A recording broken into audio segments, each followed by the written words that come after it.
Hey everyone, thanks for joining me for my daily scent and makeup of the day video upload. Today I have for you Yves Saint Laurent, YSL's Manifesto. This is described as a scent that has a top main accord of vanilla. I'm going to disagree with that right off the bat before I even say anything else. I don't get a lot of vanilla out of this. It's also described as woody, fruity, powdery, white floral, aromatic, and so on.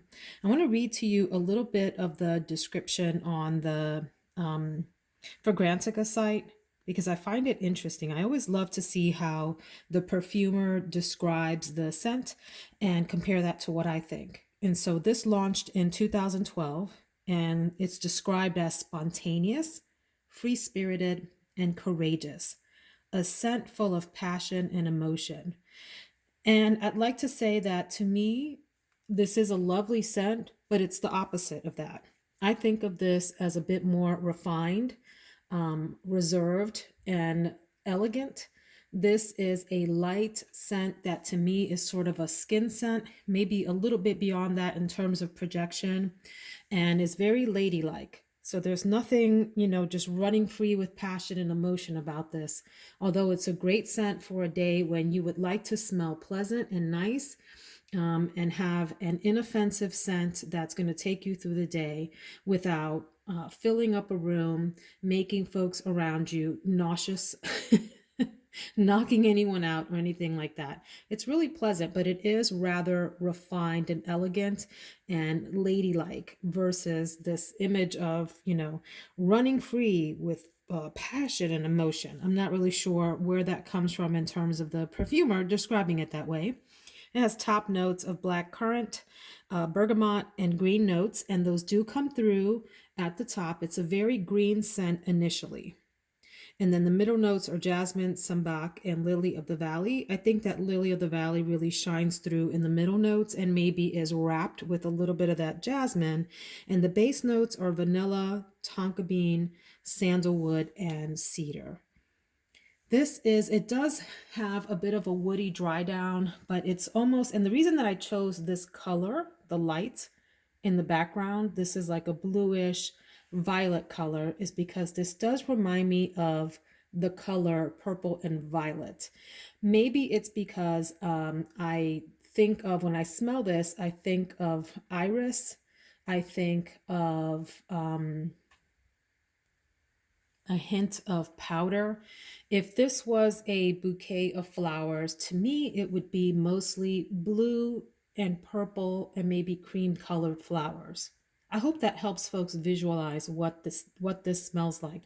This is very office appropriate. This is very every occasion appropriate. I could see even wearing this to, does anyone go to the library anymore? I don't know. Do folks do that? I still have a library card and I still go on occasion, but a scent that would be really nice in a library setting or another quiet setting where you want to smell clean and lovely and refined, and don't want to be the person that's making a statement with your perfume. So that's YSL Manifesto. I'm wondering if I want to layer it with anything else. I'm not sure. I might lay down the Bath and Body Works Cherry Blossom, this one here, as my lotion, just to give this one a little bit of more floral pop and a little bit of a rounder scent. This is a bit, maybe linear is not the right word, but it's not a complicated scent. That doesn't take away from it at all. It is unique to me. So I may layer it with this Japanese cherry blossom. Let's go check out the makeup of the day. Today, like yesterday, is going to be another simple makeup day. I'm going to be probably just in the house, doing a little bit of this and that, some chores. I may go run an errand. I'm not quite sure, but I'm not going to be like on video conferencing. I'm not going to be in front of a bunch of folks where I really want my makeup to represent sort of the best of my features. I think I'm going to go a little bit easy today, and I also want to play around with a palette that's brand new to my collection. Remember that yesterday was my birthday. Happy birthday to me. And I had a really generous gift certificate that I took over to Ulta and loaded up on some fragrances and makeup as well. And so that's the Going Coconuts palette. So I want to talk a little bit about that today and play in that. So here's my makeup wardrobe. You'll see that it's greatly pared back in comparison to most days where I'm doing like the most, like a full face of office glam makeup. Today from home, I want to go back to an old favorite that has been with me through the years and I've repurchased several times. And that is the Bare Minerals Original Foundation Powder. I have mine in the color medium beige, and then I think I have a lighter color as well. So this is N20. If you haven't used this and you like powder foundations, this is an OG, an original one. And some consider it a holy grail. For many years, I never wore foundation and I only used this. Loved, loved, loved the commercials for this back in the day where the woman, demonstrated how to put this on your face. Does anyone remember these videos? You would have to tap, tap, tap, right? And then you would take, at least in the commercial, she had a kabuki brush like so. In fact, I don't know if this is one of the original Bare Minerals ones. It does say kabuki. I can kind of make that out, but everything else has, I've rubbed it off. I've used this so much, but this is a natural hair brush. And so you had to tap, tap, tap. Remember this? Swirl to pick up all the product inside. And then you have to tap off. I'm making a mess here, before going in with the powder. Such a fun commercial, and it was my first introduction to foundation. Never wore foundation before that, and then became hooked on this Bare Minerals powder. So it's a classic, and the container has been improved through the years. This one is maybe, I'm ashamed to admit how old this is. Let me think here. Probably a good 4 or 5 years old, this one. But listen, it's going strong and I'm not complaining.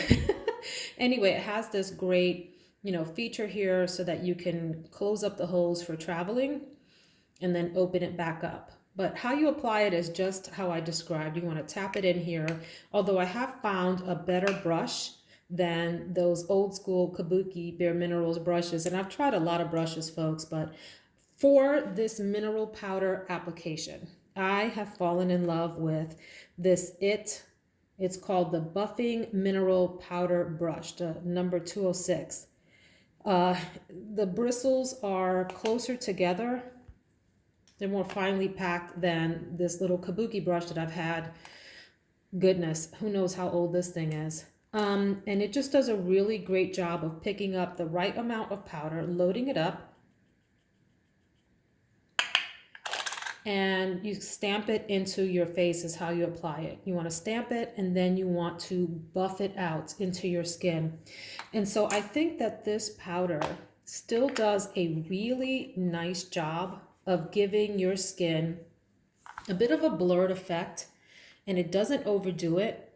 And people will, unless you put on too much powder, people will not know that you have any foundation on.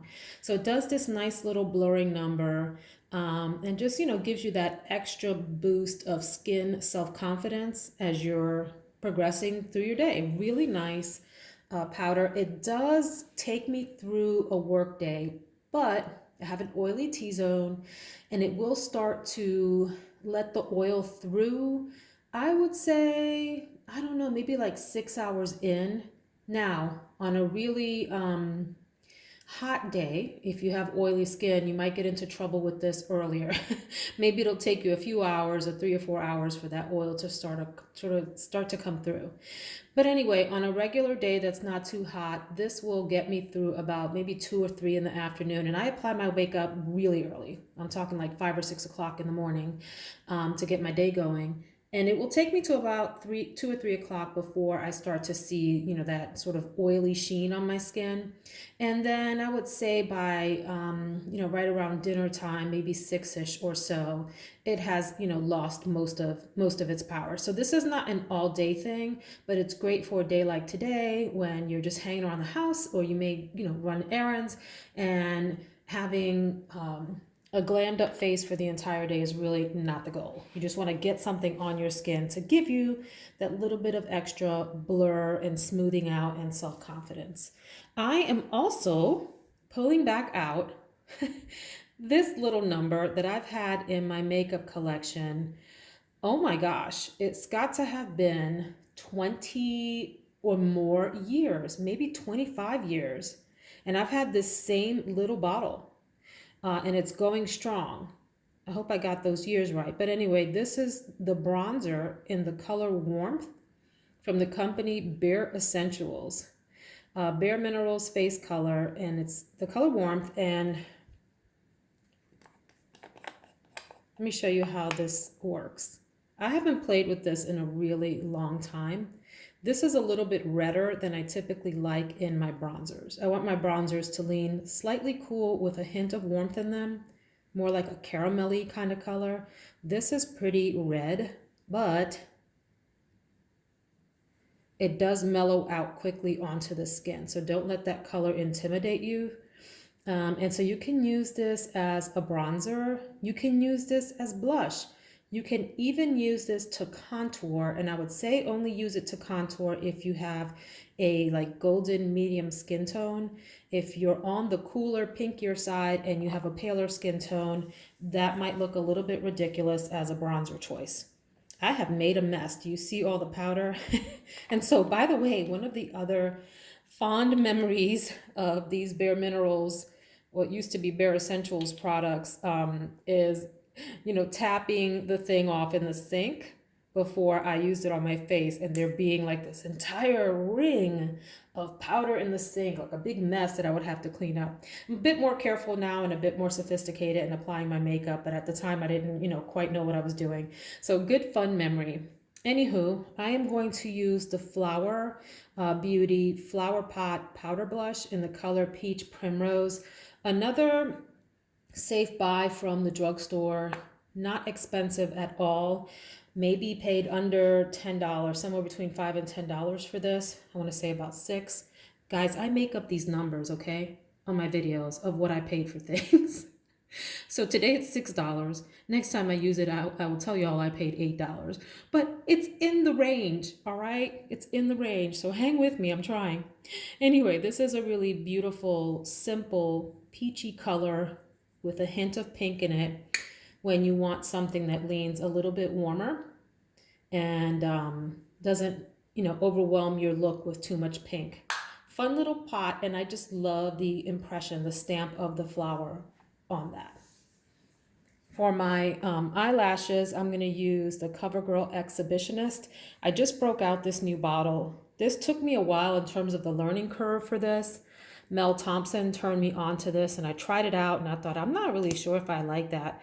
But I tried it again and like it. And this is actually my third bottle. So I appreciate a sort of hourglass shape on the wand, and I like a bit of a drier formula, which this is. So I will curl my eyelashes and pop that on my eyelashes. Ooh, I forgot to say something important. Who remembers Lemonade by Benefit? Who? My sister got this for me. Oh my gosh, it's been at this point 15 or more years that she purchased the original one for me, my little sister. And I've recently, not recently, maybe in the last 5 years or so, bought another one of these little Lemonade doohickeys. I don't even know, does Benefit make these anymore? I haven't looked to see. But I was in love with this little thing. I really was. So I'm breaking it back out more so for nostalgia's sake. And just to see, does it do what I remember? It's kind of got that consistency like the MAC paint pot, that waxy consistency. And what it does, this was really sort of new in its category at the time that it came out, and people were raving about it. You've got to kind of warm it up with your fingers a bit, but it acts as a corrector under your eyes. So a little bit of a concealer effect, and I'm also going to use it on my eyeshadow as an eyeshadow primer, kind of like base. Maybe it's a little too waxy for that. Maybe a little touch of oil in there. It's creamier than I remember. Anyway, we're going to play with that and see. This brings back really good memories of me figuring out that I could actually cancel out color on my face. And that sort of opened up a whole new world of what I could look like when I first started playing in makeup. So I've gone through one of these down to, when I say I panned that thing, I mean there was nothing left around the rim of it. So this is my second little bottle of this lemonade. Really fun little number. Color correcting. Oh, it's called an eyelid primer. So you're really supposed to put it on your eyelid. I don't know that I ever noticed that. I used to use it under my eyes as a like a bit of a concealer and on my eyelids as well. So that's that. But the star of the show today is the Going Coconuts Colourpop palette. So when I went to Ulta yesterday, I saw this one peeking out at me. It was the last one available. I didn't know this was even sold anymore. This, I think, was all the rage at the top of 2020. Maybe February 2020, January 2020, somewhere in that time range, this came out and people were going crazy over it. It was all over YouTube. You know, every makeup YouTuber was raving about it. It was in everyone's top 10 palette, videos and so forth. And I never did pick it up. I do like Colourpop. I have a few. I have the Kathleen Lights. I think it's called Innuendo. I have California Dreaming, or is it just called California? And I had actually a few others that I ended up giving away, only because I prefer to reach for different eyeshadows before my Colourpop. But I can appreciate that they make these really adorable little travel size palettes, and they actually do have some big ones, like that Jade something or other palette that Kathleen Lights made with Colourpop. They had that Stone Cold Fox, and then that other one that's like the sister to Stone Cold that has the warmer sort of entire library of possible colors. I appreciate what they're doing. These are lower price shadows, but they're high quality shadows at the same time. I've not ever had any problems out of my Colourpop shadows, just have a bit of a bias and preference for some other brands. But curiosity got the best of me. I really want to try this one since it got so much hype. I still have the packaging and everything. I do want to give this a go. Do I have other things like this in my collection? Absolutely, I do. Some of my Pat McGrath and Natasha Denona and even Urban Decay, I have tones like this. So I never really choose something based on, do I have this in my collection or not? I'm not that person. I'm a bit of a hoarder in that if I see it, I like it, it's in my budget, and I think I'm going to enjoy it, I'll go ahead and add it to my collection. I never worry whether I'm going to use the entire product up or not. And I don't think that you should either. However, your value system is yours. For me, I just want to make sure that I can enjoy it. It's within my disposable income that I've set aside for whatever that time period is, that month or whatever. And that I think I'm gonna, get some use out of it, enough use to justify grabbing it. I never want the pressure of feeling like I have to get down to the last little bit. I don't get down with that. And I don't watch like those videos where people are trying to pan their eyeshadows and whatever. Here's why. If you don't really enjoy that thing, why are you going to take yourself through the trouble of feeling like you have to use it all up? Why not spend your time on products that you're going to enjoy? The experience is fun when you're doing it, and you like the finished product, feeling like you have to get every single penny's worth out of something. That is my soapbox lesson for the day, and I'm going to go ahead and step off now, and you do you. If you want to pan your eyeshadows, fantastic. For me, I just want to be able to enjoy it for a certain period of time. So, God, that's exhausting, talking about all that. So with that, let me swatch a few of these for you, see what we think about these. So this is called Shredded. Everything's a coconut theme, right? This is a nice light color with a little tiny bit of shimmer in it. I would like to do Culata. Nice, neutral, great, crease shade right there. I think that'll work well as an all over shadow shade. Lovely Bunch. This is a bit warmer than that Culotta and would also make a great all over the eyelid shade, crease shade, lid shade, any kind of shade under your eyes as a little bit of a liner, a soft liner. My favorite in here is this Shell Yeah. Shell Yeah. Okay, that was cheesy. Sorry, guys. Anyway, this is a warmer toned, sort of pinky, taupey color with a hint of gray in it, but mostly on the neutral pink side. Really pretty. I want to play with that today. In fact, I might put that in the crease, make this one the Lovely Bunch my all over eyelid color. And then let me talk about these. This is called Get Crackin'. What a name, Get Crackin'. And this has like the Tati palette that has the shimmer shades. So it has a matte with that little bit of like glittery shimmer in it, baked in it. I don't know if this behaves like the Tati palette in that if you overwork it, that little shimmer will go away. So for me, I would probably pat that on and just let it sit and not like over manipulate it. And then let's do palm reader. Oh yeah. So this is flaking up already. So I would advise making sure that you're patting this onto your eye and not overworking it, or you will have fallout because it's a bit flaky. Cool Crush.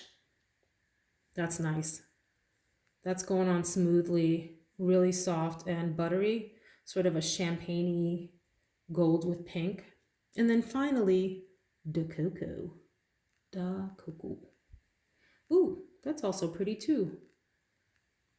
Now, I don't have a camera sophisticated enough to pick that up, but that has a really nice silvery, almost slightly lavender purple, like, I don't know if flip is the right word, but almost like it's bordering on being slightly dual tone, dual chrome. Y'all, I'm making up words. Dual chrome is where I'm going with that. Anyway, so I could see coming up with some great looks. I could see this being wonderful for a work setting if you want to go with something a little more understated. But I could also see coming up with some nice smoked out looks and even some glam looks with these shimmers, you know, for evening affairs and so forth. So this would be a great one to take with you if you had to travel and take you, you know, from the meeting to the evening night out or whatever. I know that's cliche, but I'm going to keep saying it because y'all know what I mean. So that's Going Coconuts, and I've made a mess of it already. Check that out. So I got it for 12 bucks. I know that Colourpop stuff goes on sale, but I don't even know if this is sold on their website anymore. And finally, my lip is going to be super simple. I'm going to go with the So Juicy Plumping Gloss by Colourpop because I don't want to be fussing with lip liner and lipstick today and all of that foolishness. It's not foolishness, you guys, but you know what I mean. And this is exactly what it says, a very juicy, dewy lip gloss that will stay put for the most part until you eat. Kathleen Lights turned me on to these. These are really super cheap on the Colourpop site. If they still sell them, I don't even know. But I think I picked these up for $5 or $6. Okay, so that's my makeup wardrobe of the day. We're keeping it simple here with Going Coconuts and going back to the OG Bare Minerals and the lemonade. Yeah, we're going to do that today. So hope you all have a wonderful day. If you like the video, please hit that like button. If you'd like to see more content like this, please hit the subscribe button. Have a great one.